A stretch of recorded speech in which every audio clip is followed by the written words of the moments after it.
Hi friends, welcome to LDK. So இந்த வீடியோவில் நம்ம பார்க்கக்கூடிய லெசன் என்னது பார்த்திங்க அப்படின்னா 6th ஸ்டாண்டர்டில் இருக்கக்கூடிய டேர்ம் 2 ஓகேங்களா. டேர்ம் 2ல் ஹிஸ்ட்ரியில் லெசன் 1 வந்து பார்க்க போகிறீங்க. ஸோ வட இந்தியாவில் வேதகால பண்பாடும் தென்னிந்தியாவில் பெருங்கற்கால பண்பாடும், ஸோ இதுதான் நம்ம பார்க்க போகிறோம். ஸோ ஸ்டார்ட் பண்ணிடலாம். ஸோ ஃபர்ஸ்ட் வந்து பார்த்திங்கன்னா சிந்துவெளி நாகரிகம் அப்படிங்கிறது சரிவடைய தொடங்கிடுச்சு ஓகேங்களா.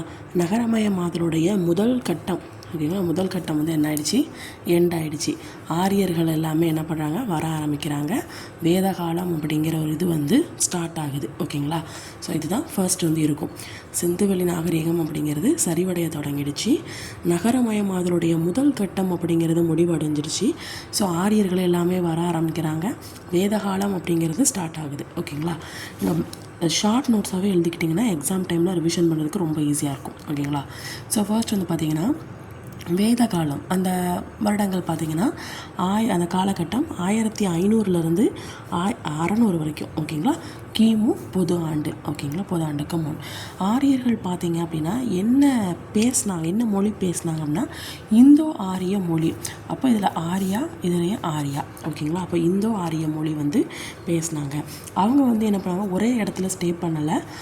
அவங்க வந்து என்ன ஒவ்வொரு பிளேஸ்க்கு பிளேஸ் என்ன பண்ணாங்க, மாறிக்கிட்டே இருந்தாங்க, மாறி மாறி வாழ்ந்துக்கிட்டே இருந்தாங்க ஓகேங்களா. அவங்களுடைய முதன்மை தொழில் அப்படின்னு சொல்லி பார்த்தீங்கன்னா கால்நடை மேய்க்கிறது ஓகேங்களா. அதுதான் மற்ற தொழில்கள் பண்ணியிருந்தாலுமே கால்நடை மேய்க்கிறது தான் அவங்களுடைய முதன்மை தொழிலாக வந்து இருந்தது. அதுக்கப்புறம் பார்த்திங்கன்னா இவங்க வந்து எதன் வழியாக வந்து போகிறாங்க அப்படின்னா மத்திய ஆசியாவிலேருந்து கைபர் கணவாய்க்கு போகிறாங்க. ஸோ அதுக்கப்புறம் இந்து குஷ் மலைகள் வழியாக போகிறாங்க ஓகேங்களா. ஸோ அதுக்கப்புறம் இவங்க எந்த முறையை வந்து ஃபாலோ பண்ணாங்க அப்படின்னா அழித்து எரித்து சாகுபடி செய்யும் வேளாண் முறையை வந்து ஃபாலோ பண்ணாங்க. அவங்களுடைய வேளாண் முறை எப்படி இருக்கும் அப்படின்னா ஒரு இதில் பயிர் விளைவிப்பாங்க. ஸோ பயிர் நல்லா வளைஞ்சி அதோடைய பயன் எல்லாத்தையும் அடைஞ்சதுக்கப்புறம் மறுபடியும் அந்த இடத்த வந்து அழித்து எரிச்சிருவாங்க ஓகேங்களா. ஸோ இந்த மெத்தடை தான் அவங்க என்ன பண்ணாங்க அப்படின்னா ஃபாலோ பண்ணாங்க ஓகேங்களா. ஸோ இது வந்து பார்த்திங்கன்னா வட இந்தியாவில் என்ன காலம், இரும்பு காலம் ஓகேங்களா. வட இரும்பு ஓகேங்களா. நெக்ஸ்ட்டு கிமு அந்த ஆண்டு பார்த்திங்கன்னா காலம் பார்த்திங்கன்னா 1500 600. இது வந்து இது கிராம நாகரிகம் ஓகேங்களா. இது எல்லாத்தையும் நம்ம எதன் மூலம் அறியலாம் அப்படின்னா வேதகால இலக்கியங்கள் மூலமாக நம்ம அறியலாம் ஓகேங்களா. வேதகால இலக்கியங்கள் மூலமாக நம்ம என்ன பண்ணலாம், அறியலாம். இரும்பு காலம் ஓகேங்களா. என்ன காலம், இரும்பு காலம். இது எப்படி ஞாபகம் வச்சுக்கலாம் அப்படின்னா ஆரியர்கள் தானே. ஸோ அப்போ ஆரியா வந்து எப்படி இருப்பார், ஸ்ட்ராங்காக இருப்பார், இரும்பு மாதிரி இருப்பார். இரும்பு மாதிரி இருக்கிற மனுஷன் இல்லை இரும்பு ஓகேங்களா. அவர் வந்து ஒரு நாளைக்கு எவ்வளோ ஃபீஸ் வாங்குற 1500 600, அது கம்மியாக தானே போகும் காலத்தில். ஸோ அதனால் ஓகேங்களா. அவர் வந்து வில்லேஜ்லேருந்து வந்த ஆள் தான் ஓகேங்களா. அவர் எந்த ஆள், வில்லேஜ்லேருந்து வந்த ஆள் தான் அப்படின்னு ஞாபகம். அப்போ கிராம நாகரீகம் ஓகேங்களா. சரி புரிஞ்சுட்டா. அப்போது நம்ம வந்து அது மட்டும் இல்லாமல் அவருக்கு வந்து வடை அப்படிங்கிறது ரொம்ப பிடிக்கும் அப்படிங்கிறத ஞாபகம்.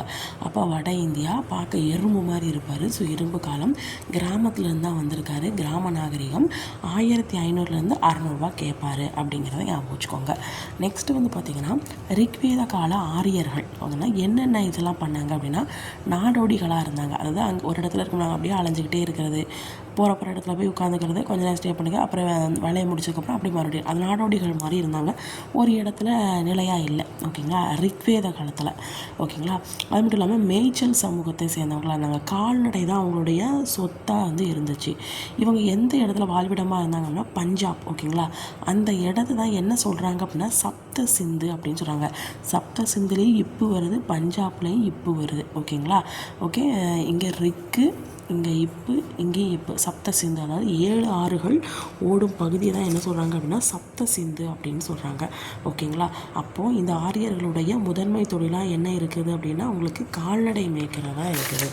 ஸோ அதுக்கப்புறம் ஏறத்தாழ பார்த்திங்கன்னா கிமு 1000 அதில் வந்து பார்த்திங்கன்னா ஆரியர்கள் எல்லாரும் என்ன பண்ண ஆரம்பித்தாங்கன்னா கிழக்கு நோக்கி போக ஆரம்பித்தாங்க ஓகேங்களா. கிழக்கு நோக்கி நகர ஆரம்பித்தாங்க. எங்கே வாழ ஆரம்பித்தாங்க அடுத்து அப்படின்னா சிந்து கங்கை சமவெளிக்கு அங்கே வந்து வாழ ஆரம்பித்தாங்க. அவங்க என்னென்ன பொருட்கள்லாம் யூஸ் பண்ண ஆரம்பித்தாங்கன்னா இரும்பால், ஏன்னா இரும்பு தெரியும்ல, இரும்பு காலம் தானே. ஸோ அப்போ வந்து இரும்பு கோடாரி, அதுக்கப்புறம் இரும்பு கலப்பை, முனை, இதை தான் என்ன பண்ணாங்க அப்படின்னா யூஸ் பண்ணாங்க. ஸோ இதில் வந்து என்னென்ன இப்போ வந்து வேதங்கள் வேதங்கள் இருக்குது. வேதங்கள் நம்ம முன்னாடியே படிச்சிருக்கோம், ரிக், யசு, சாம, அதர்வனம் அப்படின்ட்டு. ஸோ இப்போ ரிக், யசு, சாம, அதர்வனம் இந்த 4 வேதங்களும் இருக்குது. ஸோ வேதகால இலக்கியங்கள்னு சொல்லி பார்த்தீங்கன்னா 2 டைப். நல்லா கேட்டுக்கோங்க, வேதகால இலக்கியத்தில் 2 டைப் இருக்குது. ஒன்று ஸ்ருதி, இன்னொன்று ஸ்மிருதி. ஓகேங்களா? ஸ்ருதி அப்படிங்கிறது பார்த்தீங்கன்னா உங்களுக்கு வந்து கேட்குறது. ஓகேங்களா? ஸ்ருதி இது எப்படி ஞாபகம் வச்சுக்கலாம் அப்படின்னா, அந்த ஸ்ருதி சரியில்லை அப்படின்னு சொல்லி நிறைய பாடல்கள்லாம் இந்த இதெல்லாம் சொல்லுவாங்கள்ல, ஸ்ருதி கொஞ்சம் சரியில்லை அது கேட்பாங்க. அந்த பாடலை என்ன பண்ணுவாங்க, கேட்பாங்க. ஆனால் அது எழுதிக்கிட்டு இருக்க மாட்டாங்க. ஓகேங்களா? ஸோ அப்போ எனக்கு கேட்டல் எழுதப்படாதது அப்படிங்கிறது ஞாபகம் வச்சுக்கோங்க. ஸ்மிருதி அப்படிங்கிறது பார்த்தீங்கன்னா இது வந்து எழுதப்பட்டிருக்கு. ஓகேங்களா? இது இறுதியான எழுதப்பட்ட பிரதி. ஓகேங்களா? இதுக்கு ஆப்போசிட் தான் இது. ஓகேங்களா? ஸோ அது மட்டும் இல்லாமல் இது ரொம்ப புனிதமானதாக இருக்கும், நிலையானதாக இருக்கும். ஓகேங்களா? அது மட்டும் இல்லாமல் வாய்மொழி வாயிலாக மட்டும்தான் இதை அடுத்த தலைமுறைக்கு எடுத்துகிட்டு போக முடியும். ஓகேங்களா? அதுக்கப்புறம் இதை வந்து கேள்விகள் கேட்கப்பட முடியாத ஒரு உண்மை அப்படின்னு சொல்கிறாங்க. இதை வந்து நம்ம கேள்விகள் கேட்க முடியாது, ஆனால் இது வந்து ஒரு உண்மை. இப்போ கடவுள் இருக்காரு, கடவுள்கிட்ட போய் நம்ம கேள்வி கேட்க முடியாது, ஆனால் அவர் இருக்கிறாருங்கிறது உண்மை. அந்த மாதிரி. ஓகேங்களா? ஸோ அதுக்கப்புறம் இந்த இது பார்த்திங்கன்னா இது நிலையானவை, இது கிடையாது, மாற்றம் பெற்றுக்கிட்டே இருக்கும். இது நிலையானவைன்னு சொன்னோம், இது நிலையானவை கிடையாது, இது புனிதமானவை, இது வந்து மாறிக்கிட்டே இருக்கும். ஓகேங்களா? ஸோ இதில் என்னென்னலாம் இருக்குது பார்த்திங்கன்னா இந்த பக்கம் ஒரு கோடு போட்டிங்கன்னா உங்களுக்கு கரெக்டாக இருக்கும். ஓகேங்களா? 4 வேதங்கள், பிராமணங்கள், ஆரண்யங்கள், உபநிடதங்கள் அப்படியெல்லாம் இருக்கும். அதாவது இங்கல்ங்கிற மாதிரி வரும். ஓகேங்களா? இங்கே என்னென்னலாம் இருக்குது, அதாவது ஸ்மிருதியில் என்னென்னலாம் இருக்குது அப்படின்னா ஆகமம், தாந்திரீகம், புராணம், அதாவது சிவபுராணம், விஷ்ணு புராணம் கேள்விப்பட்டிருப்பீங்களா, இதிகாசங்கள், ராமாயணம், மகாபாரதம், இந்த மாதிரி இதோடைய போதனைகள் எல்லாமே கொண்டு இருக்குது. ஓகேங்களா? சூத்திரம் பார்த்திங்கன்னா தர்ம சூத்திரம், மனுஸ்மிருதி, நாரத ஸ்மிருதி இது எல்லாமே இருக்குது அப்படின்னு சொல்கிறாங்க. அதுக்கப்புறம் இது வந்து வாய்மொழி, ஸ்ருதி வந்து வாய்மொழி வாயிலாக மட்டும்தான் அடுத்த தலைமுறைக்கு எடுத்துக்கிட முடியும். இது எழுதப்பட்ட பிரதிநிதினால உங்களுக்கு வந்து அடுத்த தலைமுறைக்கு எடுத்துகிட்டு போகலாம், ஆனால் நிலையானவே கிடையாது அப்படின்னு சொல்கிறாங்க. ஓகேங்களா? ஸோ அதுக்கப்புறம் தேசிய குறிக்கோள் எல்லாருக்கும் தெரிஞ்சுதான் சத்தியமேவே ஜெயதே. முண்டக உபநிடத்துலேருந்து அந்த நூல்லேருந்து என்ன பண்ணிருப்பாங்க, எடுத்திருப்பாங்க. வாய்மையே வெல்லும் அதோடைய மீனிங். இப்போது என்னென்ன சான்றுகள்லாம் கிடைத்திருக்குன்னு பார்க்கலாம். இரும்பு கருவி, கண்டிப்பாக இரும்புங்கிறது கிடைக்க தான் செய்யணும். அப்புறம் மட்பாண்டம் எங்கெங்கெல்லாம் கிடச்சிருக்குன்னா சிந்து கங்கை நதி பகுதி, ஏன்னா அங்கே தான் அவங்க வந்து வாழ்ந்தாங்க. ஸோ அப்புறம் பஞ்சாப், சப்த சிந்து, ஸோ சப்த சிந்துன்னு சொல்கிறோம்ல, ரிக்வேத காலத்தில் வாழ்ந்தாங்கன்ட்டு, உத்தரப்பிரதேசம், ராஜஸ்தான் இந்த பகுதிகளெலாம் இருந்திருக்கு அப்படின்னு சொல்கிறாங்க. இப்போ 2 டைப் ஆஃப் வேத காலம் இருக்குது. ஒன்று இந்த இப்போ இதுக்கப்புறம் இது நல்லா கவனிச்சுக்கோங்க, இதில் தான் இந்த 2ஆக டிவைட் ஆகும். ஒன்று ரிக்வேத காலம், இன்னொன்று பின்வேத காலம். இது 1500 1000, இது 1000 600. ஓகேங்களா? இந்த 2 வேத கால கம்பேரிசன் தான் நம்ம இனிமேல் பார்க்க போகிறோம். இங்கே ரிக்கு, இங்கே பின்னு. ஓகேங்களா? ஸோ ரிக்வேத காலத்தில் பார்த்தீங்க அப்படின்னா இது வந்து ரத்த உறவை பேஸ் பண்ணி தான் இருக்கும். ஓகேங்களா? எதை பேஸ் பண்ணியிருக்கு, ரத்த உறவை பேஸ் பண்ணியிருக்கும். இவங்களுடைய இதில் பார்த்தீங்கன்னா அரசியலுடைய அடிப்படை பேசிக் என்னது அப்படின்னா குலம் அப்படின்னு சொல்கிறாங்க, அதாவது கிளான் அப்படின்னு சொல்கிறாங்க. அதோடைய தலைவர் பார்த்தீங்க அப்படின்னா குலபதி. ஓகேங்களா? ஸோ இப்போ வந்து நிறைய குடும்பங்கள். ஓகேங்களா? இங்கே ஒரு ஃபேமிலி, இங்கே ஒரு ஃபேமிலி, ஒரு 5 பேர், இல்லை 4 பேர், இல்லை 2 பேர், இதில் ஒரு 5 பேர், இந்த மாதிரி நிறைய குடும்பங்கள் எல்லாமே சேர்ந்தது தான் ஒரு கிராமம் சொல்கிறாங்க. அந்த கிராமத்துக்கு தலைவர் பார்த்திங்கன்னா கிராமணி. அப்போ கிராமணி. ஓகேங்களா? இந்த கிராமங்களில் ஒரு கிராமத்துக்கு சொல்லுவோம், நிறைய கிராமங்கள் தொகுப்பாக இருந்துச்சுன்னா என்ன சொல்லுவாங்க, குலம் அப்படின்னு சொல்கிறாங்க. ஓகேங்களா? அதோடைய தலைவர் யார் வந்து விசயபதி. அப்போ விசயபதி அப்படின்னு சொல்கிறாங்க. நெக்ஸ்ட் வந்து பார்த்திங்கன்னா ஜனா அப்படின்னு ஒரு சொல்கிறாங்க. ஜனானா என்னென்னா இனக்குழு அப்படின்னு அர்த்தம். ஜனங்கள் அப்படின்னு ஞாபகம் வச்சுக்கோங்க. இனக்குழு, அதோடைய தலைவர் யாருன்னா ராஜன். இது எப்படி ஞாபகம் வச்சுக்கலாம்னா ஜனாலையும் ஜே இருக்குது, ராஜன்லேயும் ஜே இருக்குது. இப்போ ஜனா அடுத்தது இனக்குழுவின் தலைவர் யாருன்னு கேட்டால் ராஜன் அப்படின்னு ஞாபகம் வச்சுக்கலாம். மக்களின் பாதுகாவலர், மக்கள்னாலே என்ன அர்த்தம், ஜனங்கள், மக்கள் அப்படின்னு. நெக்ஸ்ட் வந்து பானது இங்கே பாலை எண்டாகும். ஓகேங்களா? அந்த மாதிரி இருக்கும். ஜனயஸ்கோபா, மக்களின் பாதுகாவலன் ஜனயஸ்கோபா. இது மூடி வச்சுக்கோங்க. ஜனா அப்படின்னா உங்களுக்கு எங்கே ராஜன், மக்கள்னா ஜனா, இது பாதுகாவலனா லாஸ்ட்டில் பால முடியும், ஜனயஸ்கோபா அப்படிங்கிறத ஞாபகம் வச்சுக்கோங்க. ஓகேங்களா? ஸோ நெக்ஸ்ட்டு வந்து பார்த்திங்கன்னா ரிக்வேத காலம். இப்போ ரிக்வேத காலத்தில் பார்த்துட்ருக்கோம். ஸோ ரிக்வேத காலத்தில் பல இனக்குழு அரசர்கள்லாம் இருந்திருப்பாங்க. அதுக்கு பேர் என்ன, ராஷ்டிரம் அப்படின்னு சொல்கிறாங்க. ஓகேங்களா? நீங்கள் இது எப்படி ஞாபகம், ராட்டினம் இதுக்கு இப்படி இருக்கும்ல, அதில் எல்லோரும் உட்காந்துருப்பாங்க, எல்லா மதத்தை சேர்ந்தவங்களும் உட்காந்துருப்பாங்க. அப்போ பல இனக்குழு அரசர்கள் உட்காந்துருக்காங்கன்னு ஞாபகம் வச்சுக்கோங்க. அதான் ராட்டினம், இங்கே ராஷ்டிரம். அது யார் யாரெல்லாம் இருக்காங்கன்னு பார்க்கலாமா? பரதர், மத்சயர், புரு, இவங்க எல்லாருமே அதில் உட்காந்துருக்காங்க அப்படிங்கிறத ஞாபகம் வச்சுக்கோங்க. ஓகேங்களா? ஓகே, இப்போ இந்த ராஜன் சொல்கிறோம்ல, அந்த ராஜன் அப்படிங்கிறவர் வந்து அவர் என்ன அவருடைய கடமை அப்படின்னா அவருடைய இனக்குழு சேர்ந்த மக்களை வந்து பாதுகாக்கிறது தான் அவருடைய கடமையாக வந்து இருக்கும் அப்படின்னு சொல்கிறாங்க. ஸோ இந்த ராஜன் இருக்கார்ல, இவர் தான் அதிகாரம், கட்டுப்பாடு இது எல்லாத்தையும் பண்ணுறாரு. ஓகேங்களா? ஸோ இவருக்கு ஹெல்ப் பண்ணுறதுக்கு யார் வராங்க அப்படின்னா புரோகிதர்னு வராரு. அவர் யாருன்னா தலைமை குரு. ஓகேங்களா? ராஜனுக்கு தலைமை குரு வந்து யார் அப்படின்னா புரோகிதர். ஓகேங்களா? நெக்ஸ்ட்டு வந்து சேனானின்னு இருக்கார். சேனானி வந்து அரசியல், பொருளாதாரம், இராணுவம் இந்த மாதிரி விஷயங்களுக்கு ஹெல்ப் பண்ணுறதுக்கு அவர் இருப்பார். ஓகேங்களா? ஸோ இப்போ இந்த ராஜன் இருக்கார்ல, அந்த ராஜம், அதிகாரம், கட்டுப்பாடு இதெல்லாமே இவரை ஒருத்தர் வந்து கண்ட்ரோல் பண்ணணும்ல. ஸோ அது வந்து யார் யார் இருக்காங்க அப்படின்னா இனக்குழு மன்றங்கள் இருக்குது. ஓகேங்களா? என்னென்னா விதாத்தா, சமிதி, சபா, கணா. ஓகேங்களா? விதாத்தா, சமிதி, சபா, கணா. ஓகேங்களா? 3 சொல்லி. ஓகே, ஸோ விதாத்தா அப்படிங்கிறது வந்து பொதுக்குழு அப்படின்னு சொல்கிறாங்க. அதுவும் இது பழமையான முறை அப்படின்னு சொல்கிறாங்க. சமிதி அப்படிங்கிறது வந்து எல்லா மக்களும் இருக்கக்கூடிய ஒரு பொதுக்குழு. சபா அப்படிங்கிறது மூத்தவங்க இருப்பாங்களா, அவங்கெல்லாம் இருக்கக்கூடியது அப்படின்னு சொல்கிறாங்க. ஓகேங்களா? சேனானி வந்து ஹெல்ப் பண்ணுவார். ஸோ ராஜனை வந்து அதிகாரம் கண்ட்ரோல் பண்ணுறது இனக்குழு மன்றமாக இருக்கக்கூடிய இது எல்லாமே. ஸோ அந்த இனக்குழுவில் என்னென்னலாம் இருக்காங்க அப்படிங்கிறத பார்த்தோம். ஹெல்ப் பண்ணுறது வந்து புரோகிதர் அப்படின்னு சொல்கிறோம். ஸோ நெக்ஸ்ட் வந்து பார்த்திங்கன்னா ஆரியர்கள் வந்து என்ன பண்ணுறாங்க அப்படின்னா கிழக்கு நோக்கி போக ஆரம்பிக்கிறாங்க. கங்கை, யமுனை நதிக்கு இடையில் தொடக்க காலத்தில் அவங்க குடியேற்றம் அடைஞ்சு அதுக்கப்புறம் என்ன பண்ணாங்க, பிரதேசத்துக்கு என்ன பண்ணாங்க, சேஞ்ச் ஆக ஆரம்பிச்சிட்டாங்க. ஸோ இவங்க என்ன முறையை ஃபாலோ பண்ணுறாங்க அப்படின்னா முடியாட்சி முறையை ஃபாலோ பண்ணுறாங்க. சடங்கு, யாகம் இதெல்லாமே எடுத்து நடத்துனாங்க. ஓகேங்களா? ஸோ அடுத்து வந்து பார்த்திங்கன்னா பின்வேத காலத்தில் பார்த்திங்கன்னா ஜனாக்கள் வந்து ஜனபதங்களும் இனக்குழுக்கள் வந்து ராஷ்டிரங்களும் அப்படின்னு சொல்லி மாறிடுச்சு. ஏன்னா இதுக்கு முன்னாடி என்ன பார்த்தோம், ரிக்வேத காலம் பார்த்தோம். ஜனா, இனக்குழு இதெல்லாம் பார்த்தோம்ல. அது வந்து ஜனாக்கள் வந்து ஜனபதங்களாகவும் இனக்குழுக்கள் வந்து ராஷ்டிரங்களாகவும் மாறிடுச்சு. இந்த பேர் இப்படி ஆயிடுச்சு அப்படின்னு சொல்கிறாங்க. ஓகேங்களா? இது வந்து உங்களுக்கு ரிக்கில் உள்ளது. இது வந்து உங்களுக்கு பின்வேத காலத்தில் இந்த இது இப்படி மாறிடுச்சு. ஓகேங்களா? அப்போ அந்த சமிதி, சபான்னு இருந்துச்சுல்ல, அது எல்லாமே முக்கியத்துவத்தை இழந்துட்டு விதாதாங்கிறது ஓல்டு மெத்தடு. ஸோ அது இல்லாமலே போயிடுச்சு. இந்த சபானா யார், மூத்தவங்கள்லாம் இருக்கக்கூடியது. ஓகேங்களா? சமிதிங்கிறது மக்களுடைய பொதுக்குழு. இவங்க இதில் எல்லாமே அப்படியே முக்கியத்துவம் இழந்துடுச்சு, அப்படி இல்லாமலே போயிடுச்சு. ஏன்னா பின்வேத காலம் வந்துடுச்சு. ஓகேங்களா? மக்கள், அதாவது பாலி அப்படிங்கிற ஒரு முறை இருந்துச்சு. அது என்னது அப்படின்னா மக்கள் வந்து என்ன பண்ணுவாங்க, தாமாகவே வந்து அரசட்ட போய் என்ன பண்ணுவாங்க, வரி வந்து செலுத்துவாங்க.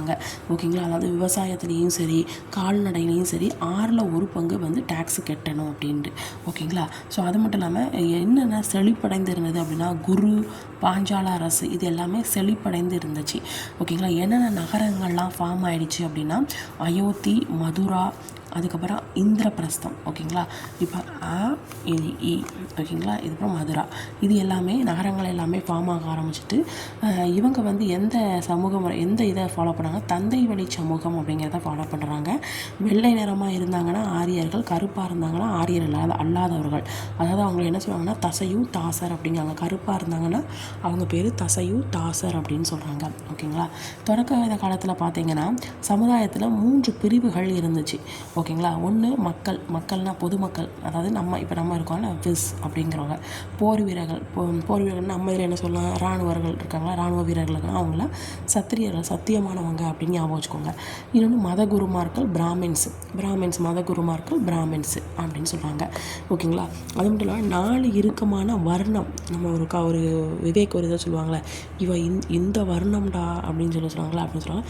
இந்த என்னென்ன வர்ண அமைப்புன்னு பார்த்தீங்கன்னா மதகுருவாக இருக்கிறவங்க பிராமின்ஸு, போரிடுறவர்கள் எல்லாமே சத்திரியர்கள், நிலம் வச்சுருந்தாங்க, நிறைய நிலமாக வச்சுருப்பாங்க அப்படின்னா வைசிரியர், நிலம் வச்சுருப்பாங்க. ஸோ வேலைத்திறன் பண்ணுறவங்க எல்லாத்தையும் சூத்திரக்காரர்கள் அப்படின்னு சொல்கிறாங்க. ஓகேங்களா? இவங்களால சமூக ஒழுங்கு வந்து என்ன உருவாகுச்சு அப்படின்னு சொல்கிறாங்க. ஸோ அதுக்கப்புறம் வேத காலத்தில் பார்த்திங்கன்னா நிறைய இலக்கிய சான்று இருந்துச்சு. இலக்கிய புக்கு மாதிரி தான் நிறைய சான்றுகள் இருந்ததே தவிர அவங்க யூஸ் பண்ண பொருட்கள் அப்படிங்கிறது கம்மியாக தான் இருந்துச்சு அப்படின்னு சொல்கிறாங்க. ஓகேங்களா. ஸோ இப்போ கீழடி அது மாதிரி நிறைய பகுதிகளில் சான்றுகள் கீழே மட்பாண்டம் அது இதுன்னு கிடந்திருக்கலாம். அந்த இலக்கிய சான்று தான் கிடச்சிருக்கே தவிர பயன்பாட்டு பொருட்கள் அப்படிங்கிறது எதுவும் கிடைக்கல, அந்தளவு கிடைக்கல அப்படின்னு சொல்கிறாங்க. இப்போ பெண்கள் வந்து எப்படி இருந்தாங்க இந்த பக்கம் பார்த்தீங்கன்னா நல்லா கேட்டுக்கோங்க. இது பின்வேத காலம், இது ரிக்வேத காலம். ஓகேங்களா. ரிக்வேத காலம் பின்வேத காலத்தில் பார்க்கலாம். இங்கே வந்து ரிக்கில் பெண்களுக்கு சூப்பர் பவர். ஓகேங்களா. பின்வேத காலத்தில் பின்னாடி பவர் இல்லை அப்படிங்கிறத ஞாபகம் வச்சுக்கோங்க. ரிக்வேத காலத்துலனா பெண்கள் வந்து ஓரளவுக்கு அவங்களுக்கு ஃப்ரீடம் இருந்துச்சு. ஒய்ஃப் தான் என்ன பண்ணுறாங்க அப்படின்னா குடும்ப தலைவியாக இருக்கிறாங்க. சைல்டு மேரேஜ் சதி அப்படிங்கிறது எதுவுமே தெரியாது. குழந்தையே திருமணம் பண்ணுறது, அப்புறம் ஹஸ்பண்ட் இறந்தானே நெருப்புக்குள்ள தூக்கி போடுறது, அதெல்லாம் எதுவுமே கிடையாது. ஓகேங்களா. கைமண் மறுமணம் அப்படிங்கிறதுக்கு எந்த தடை, கைமண் மறுமணம் அது எந்த தடையும் எதுவும் கிடையாது. ஓகேங்களா. பெண்ணுக்கு வந்து இது ஒன்றே ஒன்றுனா பெண் சொத்துரிமை வந்து மறுப்பு, பெண்களுக்கு சொத்துரிமை அப்படிங்கிறது வந்து மறுப்பாக இருந்துச்சு. அது மட்டும் இல்லாமல் பொது நிகழ்வுகளை வந்து அவங்க வந்து என்ன பண்ணணும், பார்ட்டிசிபேட் பண்ணக்கூடாது. ஏதாவது ஒரு சடங்கு ஏதாச்சும் பண்ணணும் அப்படின்னா ஹஸ்பண்ட் கூட சேர்ந்து வீட்டில் தான் பண்ணணும் அப்படிங்கிற மாதிரி இங்கே இருந்துச்சு. இங்கே வந்து ஓரளவுக்கு அப்படி இருக்குது. இங்கே பாருங்கள், இங்கே என்ன பார்த்தீங்கன்னா பெண்களுக்கு வந்து சமூக குடும்பம் நிலையம் பார்த்தீங்கன்னா ரொம்ப கீழே இருந்துச்சு. கீழே போட்டிருக்கலாம், ரொம்ப கீழ் நிலையில் இருந்துச்சு. ஓகேங்களா. இப்போ வந்து அந்த திருமணத்துலேயும் சரி ஒரு இறுக்கமாகவும் குழப்பமாகவும் இருக்கிற மாதிரியே இருந்துச்சு. ஓகேங்களா. பலதார மனம் அப்படிங்கிறது ஒருத்தர் வந்து நிறைய பேரை கல்யாணம் பண்ணிக்கலாம், ஒரு ஆண் வந்து நிறைய பொண்ணை கல்யாணம் பண்ணிக்கலாம், அந்த மாதிரி இருந்துச்சு. ஓகேங்களா. அதுக்கப்புறம் அந்த சடங்கு கைமண் மறுமணத்தை வந்து கைமண் குழந்தைங்களுக்கு கல்யாணம் பண்ணி வைக்கிறதுன்னு வச்சுக்கோங்க. அதை கல்யாணம் பண்ணிக்கலாம், எல்லாம் அவங்க கல்யாணம் பண்ணுங்க அப்படிங்கிற மாதிரி இருந்துச்சு. ஸோ அதுக்கப்புறம் சடங்குகள் இது மட்டும் டவுட்டாக இருக்குது. கைமண் மறுமணம் இது மட்டும் கொஞ்சம் டவுட்டாக இருக்குது, பார்த்துக்கோங்க. ஸோ இதில் வந்து பார்த்திங்கன்னா சடங்குகள் இந்த ரிக்வேத காலத்தில் பார்த்திங்கன்னா சடங்குகள் வந்து ஹஸ்பண்டோட வீட்டில் தான் பண்ணணும். இங்கே வந்து சடங்குகள்லாம் எதுவும் பண்ணக்கூடாது. பெண்களுக்கெல்லாம் கல்வியெலாம் கிடையாது. கலப்பு திருமணம், வேறு ஒருத்தவங்க வந்து வேறு ஜாதி இனத்தை சேர்ந்தவங்களோ மதத்தை சேர்ந்தவங்களோ கல்யாணம் பண்ணிக்கக்கூடாது. இது எல்லாமே இங்கே இருந்துச்சு. அப்போ இங்கே வந்து மோசமாக தான் இருக்குது. இங்கே கொஞ்சம் ஓரளவுக்கு ஓகே அப்படிங்கிறது சொல்கிறாங்க. ஸோ நெக்ஸ்ட் வந்து பார்த்திங்கன்னா வேத காலம் பொருளாதாரம். இதில் எப்படி பார்த்திங்க அப்படின்னா அவங்களுடைய பொருளாதாரம் எப்படி இருந்துச்சு அப்படின்னா கால்நடை மேய்ச்சல் ஆல்ரெடி சொன்ன மாதிரி ப்ளஸ் வேளாண்மை, இது ரெண்டுமே பண்ணிக்கிட்டு இருந்தாங்க. ஓகேங்களா. ரிக்வேத காலத்தில் ஆரியர்கள் பார்த்திங்கன்னா என்னென்னலாம் யூஸ் பண்ணாங்கன்னா விலங்கு, வீட்டு விலங்கு, வீட்டு விலங்கு எதெல்லாம் யூஸ் பண்ணாங்கன்னா குதிரை, பசு, வெள்ளாடு, செம்பரியாடு, காளைகள், நாய்கள். இதே தான் அவங்களுக்கு வந்து பின்வேத காலத்துலேயே வரும். யானை மட்டும் எக்ஸ்ட்ரா வரும். ஓகேங்களா. முதன்மை தொழில் அப்படிங்கிறது கால்நடை மேய்ப்பாக இருக்குது. ஸோ மர வேலை செய்கிறது, தேர், மட்பாண்டம், உலோகம், துணி, தோல், இவங்கெல்லாம் கொஞ்சம் பேசிக்காக இருக்குதா. பின்வேத காலத்தில் இதோட கொஞ்சம் ஒரு ஃபேக்ட்ரிங்கிற மாதிரி வரும். ஓகேங்களா. நெக்ஸ்ட்டு வந்து ஆரியர்கள் பார்த்திங்க அப்படின்னா பெர்மனண்ட்டாக என்ன பண்ணாங்க, ஒரு இடத்துல ஸ்டே பண்ண ஆரம்பித்தாங்க. சிந்து பஞ்சாப் பகுதியில் ஸ்டே பண்ண ஆரம்பித்தாங்க. அவங்களுடைய முதன்மை பயிராக என்ன இருந்துச்சு அப்படின்னா பார்லி. அப்போ ஆரியா வந்து பார்லி கஞ்சி குடிப்பான் அப்படிங்கிறத ஞாபகம் வச்சுக்கோங்க. யவா அப்படிங்கிறது ஞாபகம் வச்சுக்கோங்க. சிந்துவெளி மக்கள் பார்த்திங்க அப்படின்னா கோதுமை, பருத்தி, இது எல்லாமே வந்து யூஸ் பண்ணாங்க. ஆனால் வந்து அதில் வந்து என்ன பண்ணாங்க, ரிக்வேத காலத்தில் மென்ஷன் பண்ணலை. அதாவது ஆரியர்கள் வந்து என்ன பண்ணாங்க, சிந்து பகுதிகளுக்கு போனாங்க இல்லைன்னா அங்கே ஸ்டே பண்ணாங்க. இந்த சிந்து மக்கள் வந்து இந்த ஆரியா வந்து பார்லி தான் அவங்களுக்கு முதன்மை பயனாச்சு. இந்த சிந்துவெளி மக்கள் வந்து கோதுமை, பருத்தி இதெல்லாமே இது பண்ணாங்க. ஆனால் ரிக்வேத காலத்தில் அதாவது ஆரியர்கள் இருந்த அந்த காலத்தில் அதை வந்து மென்ஷன் பண்ணலை அப்படின்னு சொல்கிறாங்க. ஸோ அடுத்து வந்து பார்த்திங்கன்னா மறுபடியும் இப்போ பின்வேத காலம் வருது. நான் சொன்னேன்ல யானை மட்டும் எக்ஸ்ட்ரா வரும். ரிக்வேத காலத்தில் யானை வராது, இங்கே யானை வரும், அவ்வளோதான். நெக்ஸ்ட்டு வந்து பார்த்திங்கன்னா தொடக்க வேத கால கைவினைகளோடு சேர்ந்து யாரெல்லாம் இருக்காங்கன்னா நகை செய்வாங்க. பார்த்தா இவங்க கொஞ்சம் அதிக லெவலுக்கு வராங்களா. அவங்க மட்பாண்டம், இந்த தோல் இந்த மாதிரி பண்ணுறாங்க. இவங்க பாருங்கள் மிஷின் ஃபேக்ட்ரியில் வச்சு செய்கிற மாதிரி நகை செய்கிறது, இது கொஞ்சம் ஹை லெவலில் சாய தொழில், அப்புறம் உலோகங்களை உருக்கிறது, இந்த மாதிரி விஷயங்கள்லாம் இவங்க பண்ண ஆரம்பித்தாங்க. ஸோ பண்பாடு அப்படிங்கிறது வந்து அவங்களுக்கு எப்படி இருந்துச்சு அப்படின்னா வண்ணம் தீட்டப்பட்ட சாம்பல் நிற மட்பாண்டம் இருக்குல்ல, அந்த இதை தான் யூஸ் பண்ணாங்க. ஓகேங்களா. அந்த மட்பாண்ட பண்பாடை தான் ஃபாலோ பண்ணாங்க. ஓகேங்களா. அவங்களோட இதை வந்து இப்படி தான் அழைக்கிறாங்க. ஓகேங்களா. ஏன்னா அந்த வண்ணம் தீட்டப்பட்ட சாம்பல் நிற மட்பாண்டை தான் யூஸ் பண்ண ஆரம்பித்தாங்க. ஓகேங்களா. ஸோ அதுக்கப்புறம் நில வேளாண்மை அப்படிங்கிறது வந்து ரொம்ப அதிகமாக இருந்துச்சு. ஏன் அப்படின்னா இரும்பு ஏன்னா இரும்பு காலம் தானே. ஸோ அதனால் அதை வந்து யூஸ் பண்ணுறாங்க. நெக்ஸ்ட்டு கோதுமை, பார்லி இதெல்லாமே யூஸ் பண்ண ஆரம்பித்தாங்க. அதுக்கப்புறம் வணிகம் நல்லா பெருகிச்சு, பண்டமாற்று பரவல்லாம் நல்லா நடந்துச்சு. ஓகேங்களா. அவங்க கோல்டு, வெள்ளி இது எப்படி யூஸ் பண்ணுறாங்க அப்படின்னு பார்க்கலாம். நல்லா கேட்டுக்கோங்க. இது வந்து பின்வேத காலம். ரிக்வேத காலம் கீழே இருக்குது. ஓகேங்களா. இப்போ வந்து பின்வேத காலம் பார்த்தீங்கன்னா 2 நிஷ்கா சத்மனா. இதை வந்து கோல்டு நாணயத்துக்கு பேர் சொல்லுவாங்க. ஓகேங்களா. நிஷ்கானா நீங்கள் நிக்கா அப்படின்னு வச்சுக்கோங்க. நிக்கானா என்னது, இந்த முஸ்லீம் கல்யாணம் பண்ணதை நிக்கா அப்படின்னு சொல்லுவாங்கள்ல. அப்போ அந்த நிக்காவுக்கு சத்தியம் பண்ணி நம்ம வந்து அவங்க ஜுவல்ஸ்லாம் நிறைய போட்டிருப்பாங்க. ஸோ நிக்காவுக்கு கோல்டு போட்டிருப்பாங்க, சத்தியம் பண்ணி அவங்க கல்யாணம் பண்ணிக்கிடுவாங்க. அந்த பைபிள் இந்த அது என்னது குரானா அதை வச்சு என்ன பண்ணுவாங்க, கல்யாணம் பண்ணிக்குவாங்க அப்படிங்கிறத ஞாபகம் வச்சுக்கோங்க. வெள்ளி கிருஷ்ணர் வந்து அந்த வெள்ளி சிலையில் அழகாக இருப்பார். ஸோ அப்போ வெள்ளி கிருஷ்ணர் அழகா. ரிக்வேத காலத்தில் பார்த்தீங்கன்னா இங்கே ரீ இருக்குது, ரீ தானே. அப்போ இங்கேயும் ரீ வரும். அப்போ கோல்டுக்கு பேர் ரேவரிசை வரும். அப்போ ஹிரண்யா. ஓகேங்களா. அதுக்கப்புறம் ரிக்வேத காலத்தில் நம்ம ஆல்ரெடி சொல்லிக்க இரும்பை பற்றி அவங்களுக்கு தெரியும். ஓகேங்களா. இதில் வந்து சியா அயா. ஓகேங்களா. சியா வந்து இரும்பு, தாமிரமும் செம்பு வந்து உங்களுக்கு ஆயாசம். ஓகேங்களா. சியா அயா. ஓகேங்களா. இப்போ வந்து ரிக்வேத காலத்தில் பார்த்தீங்க அப்படின்னா, அதாவது ரிக்வேதம் பார்த்துட்ருக்கோம். ஓகேங்களா. நிலம், ஆகாயம் இதெல்லாம் தான் கடவுளாக வந்து கொண்டுட்டு இருந்தாங்க. பிருத்திவினா நிலம். இப்போ பிருத்திவிராஜ்யம் வச்சுக்கோங்க. பிருத்திவிராஜ் வந்து நிலத்தில் நின்றுதான் டான்ஸ் ஆடுவார். பன்னாரஸ் பட்டு கட்டி அதை வந்து நிலத்தில் வந்து டான்ஸ் ஆடுறாருன்னு ஞாபகம் வச்சுக்கோங்க. அக்னினா நெருப்பு, வாயுன்னா காற்று, வருண பகவான் மலை, இந்திரன்னா இடி, ஈ அப்படின்னு ஞாபகம் வச்சுக்கோங்க. அவங்க வந்து எப்படி வந்து வழிபாடு பண்ணாங்க அப்படின்னா, வேத மந்திரத்தை பாராயணம் பண்ணியே வழிபாடு பண்ணாங்க. பெண் தெய்வம் வந்து இருந்துச்சு. அதிதி அப்படிங்கிறது நித்திய கடவுள். அதுக்கப்புறம் உஷா அப்படிங்கிறது வந்து விடிய காலை தோற்றம். ஓகேங்களா. உஷா விடிய காலை தோற்றம், அதிதிங்கிறது நித்திய கடவுள், நித்திய கடவுள். ஓகேங்களா. ஸோ இவங்க வந்து பார்த்திங்கன்னா எந்த தெய்வத்தை வந்து வழங்கினாங்க அப்படின்னா, யாருக்காக வழங்கினாங்க அப்படின்னா குழந்தைகள், அதாவது பிரஜா அப்படின்னா குழந்தைகளுக்காக, பசு, கால்நடை இதை வந்து ரொம்ப ஒரு புனிதமாக நினச்சாங்க. ஸோ அவங்களுக்காக ப்ரே பண்ணுவாங்க. ஓகேங்களா. செல்வம் அப்படின்னா என்னது, தனா. ஓகேங்களா. ஸோ இதுக்காக என்ன பண்ணுவாங்க, ப்ரே பண்ணுவாங்க அப்படின்னு சொல்லுவாங்க. கோவில் சிலை வழிபாடுலாம் கிடையாது. அது மட்டும் இல்லாமல் இந்த மதகுருன்னு சொன்னோம்ல, அது வந்து ஃபஸ்ட்டு இருந்த தொழில் வந்து பரம்பரை தொழிலாக மாற ஆரம்பிச்சிட்டு. ஓகேங்களா. ஸோ பரம்பரை தொழிலாக என்ன ஆச்சு, மாற ஆரம்பிச்சிட்டு.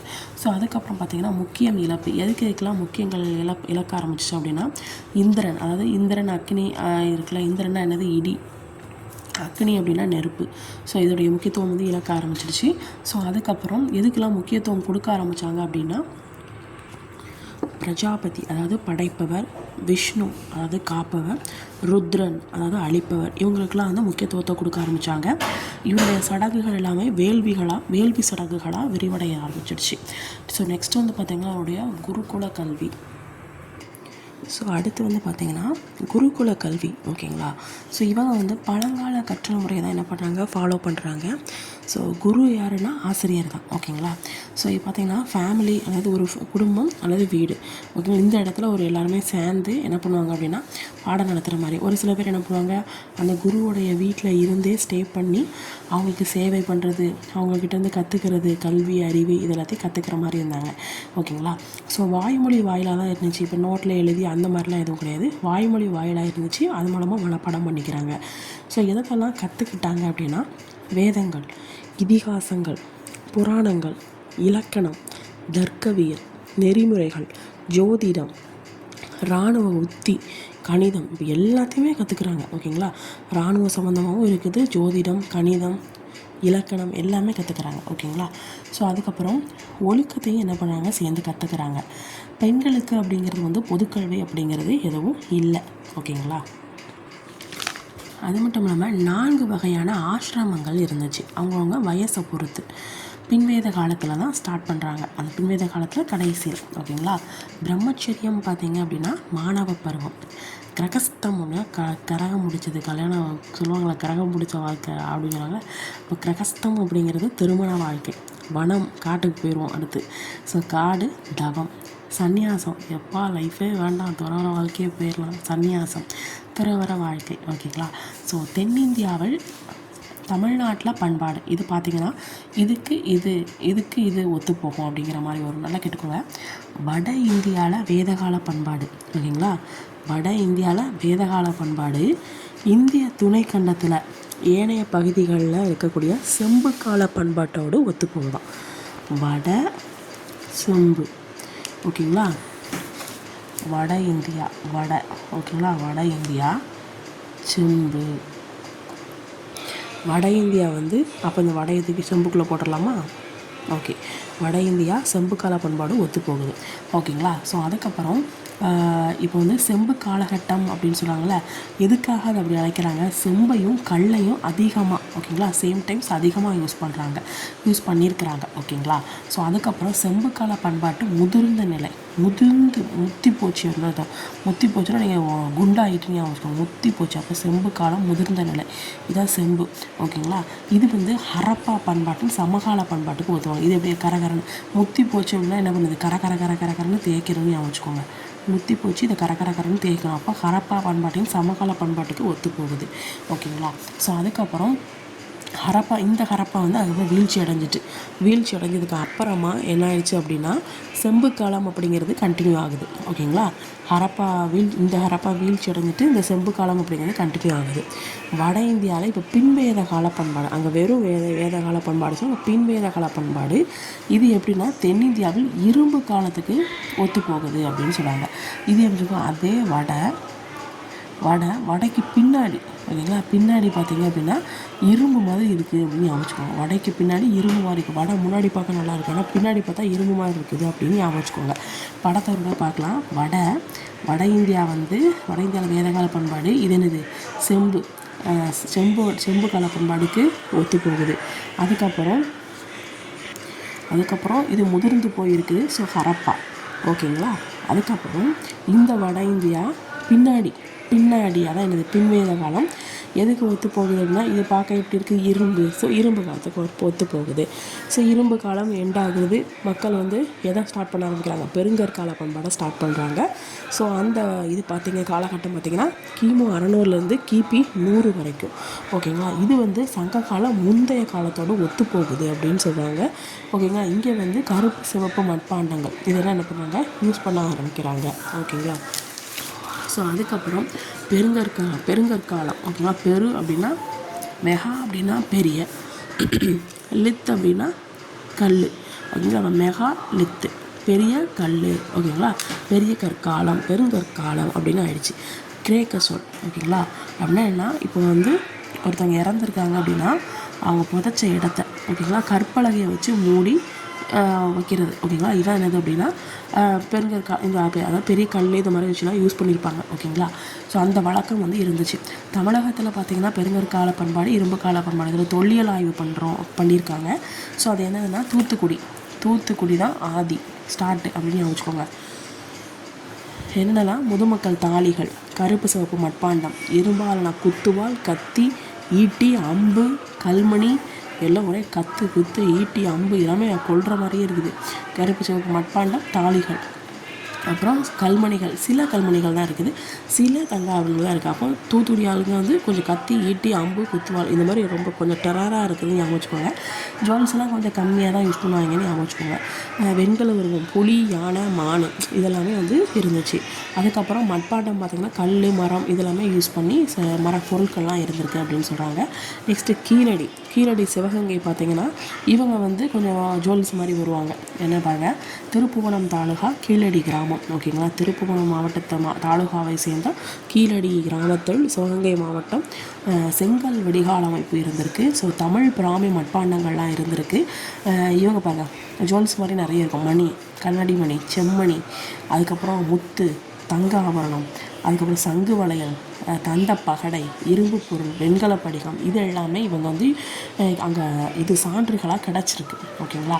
So archaeological survey of India பார்த்திங்க அப்படின்னா 2017 இந்த 2 மாதிரிகளை என்ன பண்ணுறாங்க? அனுப்பியிருக்காங்க.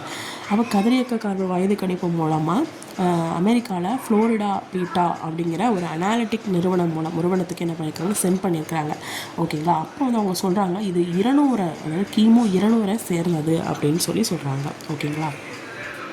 ஸோ அடுத்து வந்து பார்த்திங்கன்னா ரோம் நாடு இருக்குல்ல, ரோம் நாட்டுடைய தொல்பொருள் நிறைய கிடச்சிருக்கு அப்படின்னு சொல்கிறாங்க. அப்போ என்ன அர்த்தம்? ரோம் நாட்டுடைய தொல்பொருள் எல்லாமே நம்ம இதில் கிடச்சிருக்குன்னா இந்தியாவுக்கும் ரோம் நாட்டுக்கும் வணிக தொடர்பு இருந்திருக்குன்னு தானே அர்த்தம். ஸோ அதனால் சொல்கிறாங்க. அதுக்கப்புறம் தீபகற்ப இந்தியாவிலேருந்து ரோம் நாட்டுக்கு ஏற்றுமதி பண்ணியிருக்கிறாங்க. அதை வந்து யார் மென்ஷன் பண்ணியிருக்காங்க? அவருடைய குறிப்பில் மென்ஷன் பண்ணியிருக்காரு பெரிப்ளஸ், ஓகேங்களா. அவர் வந்து மென்ஷன் பண்ணியிருக்கிறாரு. அது மட்டும் இல்லாமல் அலெக்சாண்ட்ரியா ஹார்பரில் வந்து டேக்ஸ் வந்து பிடிச்சிருக்கிறாங்க அப்படிங்கிறத சொல்லியிருக்காங்க. நெக்ஸ்ட் வந்து பொருந்தல் திண்டுக்கல் மாவட்டம். இதில் வந்து பார்த்திங்கன்னா என்னென்னலாம் கிடச்சிருக்கு அப்படிங்கிறத பார்க்கலாம். புதக்குழி பொருட்களில் கண்ணாடி மணி, அதாவது white colour, red colour, yellow colour, blue colour, green கலர்னு எல்லா கலர்லேயும் கிடச்சிருக்கு திண்டுக்கல்லில். இரும்பு வாள், தமிழ் பிராமி மட்பாண்டம், அரிசி நிரப்பப்பட்ட மட்பாண்டம், அதுக்கப்புறம் படிகக்கல், சிவப்பு நிற மணிக்கல், சங்கு, கண்ணாடி வளையல், இது எல்லாமே கிடச்சிருக்கு. ஓகேங்களா. இதில் வந்து பார்த்திங்கன்னா இரும்பு கதிரருக்கும் அருவாள், அதுக்கப்புறம் ஈட்டி, கொழுமனை, இதெல்லாமே இருக்கிறத பார்த்தா நெல் விளைச்சலுக்கான ஒரு சான்றாக வந்து இருக்குது அப்படின்னு சொல்கிறாங்க. ஸோ அரிசி வந்து உணவாக எடுத்துக்கிட்டாங்க அப்படிங்கிறது தெரிய வருது. பையம்பள்ளி பார்த்திங்கன்னா வேலூர் மாவட்டம். இரும்புனால் செய்யப்பட்ட பொருட்கள் எல்லாமே இருந்திருக்கு. அது மட்டும் இல்லாமல் பெருங்கற்காலத்தில் யூஸ் பண்ண சிகப்பு கருப்பு மட்பாண்டங்கள், அதுக்கப்புறம் இரும்பு உருக்கப்பட்டதுக்கான சான்றும் அங்கே நிறைய கிடச்சிருக்கு அப்படின்னு சொல்கிறாங்க. ரேடியோ கார்பன் முறை மூலமாக பார்த்தல இது வந்து 1000 அந்த ஆண்டை சேர்ந்தது, அந்த காலகட்டத்தை சேர்ந்தது அப்படின்னு சொல்கிறாங்க. கொடுமணல் ஈரோடு மாவட்டம் பார்த்தீங்க அப்படின்னா இது வந்து பதிற்றுப்பத்தில் கொடுமணல் அப்படிங்கிற இதை வந்து மென்ஷன் பண்ணியிருக்கிறாங்க. இங்கேயும் தமிழ் பிராமி மட்பாண்டம் வந்து இருக்குது. இது 300 சேர்ந்தது அப்படின்னு சொல்கிறாங்க. அதுக்கப்புறம் சுழல் அச்சு, சுருள், அப்புறம் துணி, சின்ன துணி துண்டு, கருவி, அப்புறம் ஆயுதம், அணிகலன், மணி, சிவப்பு நிற மணிகலன், இது எல்லாமே அங்கே கிடச்சிருக்குன்னு சொல்கிறாங்க. இந்த நினைவுகள் வந்து பெருங்கற்காலத்தை சேர்ந்தது அப்படின்னு சொல்கிறாங்க. இந்த நினைவுகள் பெருங்கற்காலத்தை சேர்ந்தது அப்படின்னு சொல்கிறாங்க.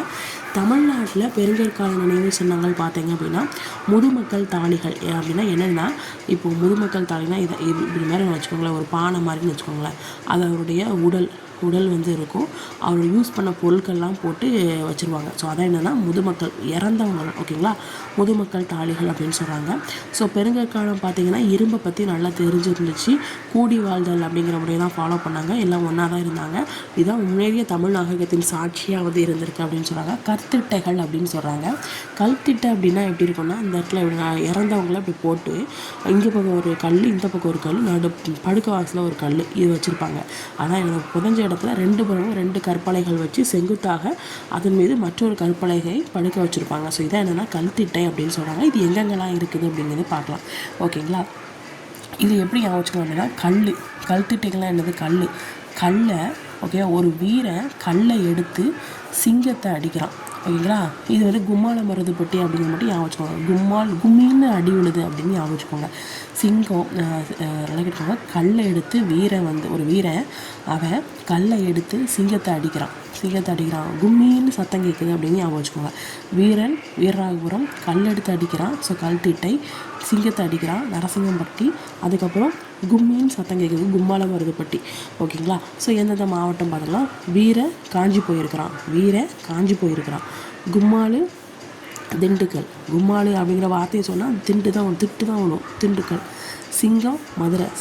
மதுரைக்காரங்களாக சிங்கம் தான் அப்படின்னு வச்சுக்கோங்க. பாண்டவன் திட்டுன்னு இருக்குது, அது தருமபுரி. ஓகேவா. பாண்டவன் தர்மம் பண்ணிக்கிட்டே தான் இருப்பான் அப்படின்னு வச்சுக்கோங்க. ஸோ நினைவுகள் பார்த்தீங்கன்னா மென்ஹிர் அப்படின்னு சொல்கிறாங்க. இது வந்து ஒரு பிரிட்டானிய மொழி அப்படின்னு சொல்கிறாங்க. மென்னுனா கல், கிருனா நீளமான அப்படின்னு சொல்லுவாங்க. அப்போ நீளமான ஒரே ஒரு கல் தான் யூஸ் பண்ணுவாங்க இந்த நினைவுகளுக்கு, இறந்தவங்களுடைய நினைவாக. ஓகேங்களா. ஸோ இது எங்கெங்கெல்லாம் இருக்குதுன்னு பார்க்கலாம். திருப்பூர் மாவட்டம் சிங்கரி பாளையம். இது எப்படி வச்சுக்கலாம், சிங்கம் வந்து திரும்பிச்சா எப்படி இருக்கும், ஒரு சிங்கம் இருக்குது அப்படியே ஸ்லோ மோஷனாக திரும்பினா எப்படி இருக்கும். ஓகேங்களா. அவங்களுக்கு அப்படியே நினைவுகள் கட்டிடுவாங்க. ஓகேங்களா. அப்போ சிங்கம் திரும்பினா நினைவுகள் கட்டிடுவாங்க. வெம்பூர் தேனில் வெம்பூர்னால் நீங்கள் வந்து என்னது வெந்நீர்னு வச்சுக்கோங்க. தேனில் வெந்நீரை கலந்தாங்க உங்களுக்கு அப்படியே நினைவுகள் கட்டிடுவாங்கன்னு. அவங்க நினைவுகள் கட்ட மாட்டாங்க, ஒல்லியாயிருவீங்க. நினைவுகள் மாதிரி ஒல்லியாயிருவீங்கன்னு அவங்க வச்சுக்கோங்க. சிங்கம் மதுரை ஆல்ரெடி சொன்னதான். ரோட்டில் குமரியும் போகிறாங்க, கொடுமடா அப்படின்னு வச்சுக்கோங்க. ரோட்டு மேலேயே வண்டி ஓட்டிகிட்டு போகிறாடா அப்படின்னு சொல்லுவாங்க. ரோடு, குமரி, கொடுவன். ஓகேங்களா. ஸோ அதுக்கப்புறம் பார்த்திங்கன்னா நடுகள் பார்த்திங்கன்னா இறந்த வீரனுக்காக நடுகள் கட்டுவாங்க. ஸோ இப்போ வந்து ஏதோ கொடியை விளைஞ்சிட்டு இருந்தோ, எதிரிக்கிட்டு இருந்தோ மக்களை காப்பாற்றினாலோ அந்த வீரனுக்கு இந்த நடுகள் வந்து கட்டுவாங்க. இது எங்கெங்கெல்லாம் இருக்குது அப்படின்னா திண்டுக்கல் மாவட்டத்தில் மானூர். ஓகேங்களா. அதாவது பழனிக்கு பக்கத்தில் இருக்கக்கூடிய மானூர். ஓகேங்களா. அந்த வீரன் மான் மாதிரி அப்படின்னு வச்சுக்கோங்க. வெள்ளாளன் புலி மாதிரி அப்படின்னு வச்சுக்கோங்க.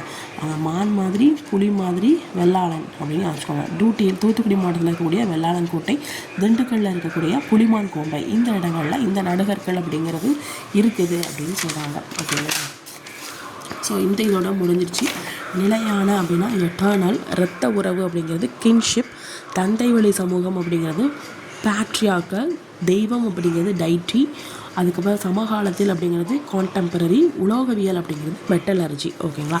ஸோ இதுதான் இந்த லெசனுடைய முடிவு. ஈஸியாக இருக்கும், கொஞ்சம் அதிகமாக இருக்கிற மாதிரி இருக்கும், பட் ஈஸியாக இருக்கும்.